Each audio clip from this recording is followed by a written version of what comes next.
Hi everyone, my name is Nick Meissner. I am currently a graduate student at Georgetown University in Washington, D.C., and I am a proud alumni of St. Thomas Aquinas High School, class of 2016. When I arrived at St. Thomas as a freshman, I have to admit I was pretty nervous, as any first-year high schooler would be. But the one thing that made St. Thomas stick out to me right there and then, in that fall season of 2012, which sounds like ages ago, would be the sense that this wasn't just a school where you have to go to a classroom, chunk out all the homework you need to do, and then move on and repeat that process in the next day. This was a place where you can get closer to your faculty if you need to go to them for anything that's going on in your academic or personal life. They're always there for you. It's a place where you make some lifelong friends as well.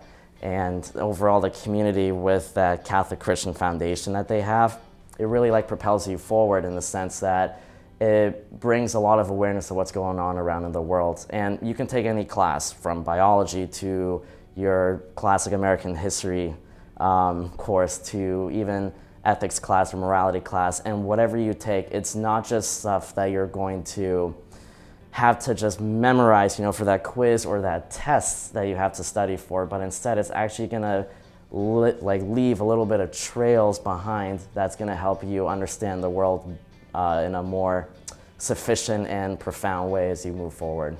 So everything about the school, from the community to the classes to simply just the social setting, the social vibes, really does prepare you to move forward beyond high school. I am about halfway through my first year at Georgetown University. This is my graduate program that I'm going to be doing for 2 years as a full-time student down in DC.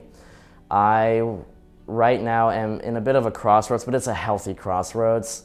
What I mean by that is if I find a really good job with the federal sector, so an executive department, specifically Central Intelligence or Drug Enforcement, I would land an internship there starting next year, work with my capstone project in completing it, and then possibly receive a full-time salaried paid job in the DC area following grad school. And those federal jobs could last anywhere from 3-year contracts to 6 to 8 years. And if you want to invest your lifetime career, then you can go through the rhythms beyond that.